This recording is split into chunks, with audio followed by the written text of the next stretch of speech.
গল্প করো, আমি নিচে গেলাম। আপনার ফ্যামিলির সবাই অনেক হাসি খুশি, তাই না? হ্যাঁ, আমি ছোট থেকেই দেখে আসছি আমাদের ফ্যামিলিটা অনেক হাসি খুশি। আব্বা মাকে না নিয়ে খেতেই বসে না। সত্যি আপনার ফ্যামিলিটা অনেক সুন্দর। হ্যাঁ, বলুন কি বলার জন্য রাখলেন? আমাকে আপনার ভালো লাগে? হঠাৎ এই প্রশ্ন? না মানে আমাদের বিয়েটা তো অনেক তাড়াতাড়ি হয়ে যাচ্ছে। আমাকে যদি আপনার পছন্দ না হয় তাহলে আপনি বাড়িতে জানিয়ে দিতে পারেন। না না, পছন্দ হবে না কেন? আমি যেদিন তোমার সঙ্গে প্রথম দেখা করতে গিয়েছিলাম সেই দিন আমি তোমাকে আমার করে নিয়েছি। আমি কিন্তু বিয়ের পরে বাড়ির ভেতরে থাকতে পারবো না। এখন যেভাবে বন্ধুদের সাথে ঘুরি, আড্ডা দিই, বিয়ের পরে এভাবে থাকতে চাই। আপনার কোনো আপত্তি নেই তো? যাকে মন দিয়ে ভালোবাসি তাকে তো চোখ বন্ধ করে বিশ্বাস করা যায়।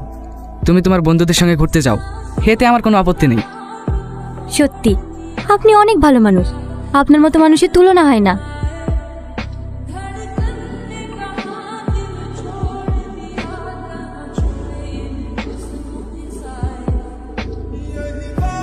আব্বা, সাথীকে কোথাও খুঁজে পাওয়া যাচ্ছে না।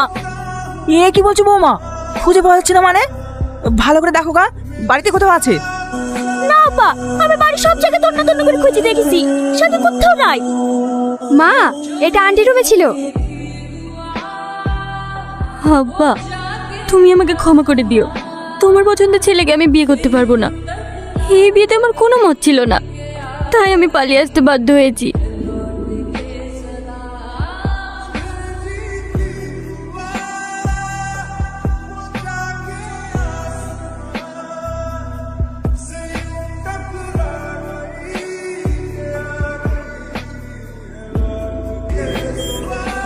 কিরে, গাড়ি থামালি কেন? বস, রাস্তার মাঝে কেউ একজন বাইক নিয়ে বসে আছে। এই রাস্তা কি তোর বাপের? চল ফট। এই সূর্য, যা দেখ তো।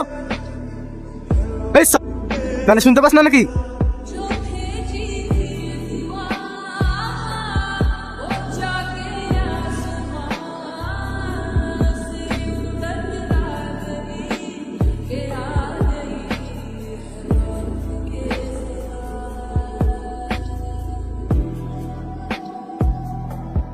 দাঁড়াও রোহন, আমার কথাটা শুনবে না? আমি কেন চলে গিয়েছিলাম?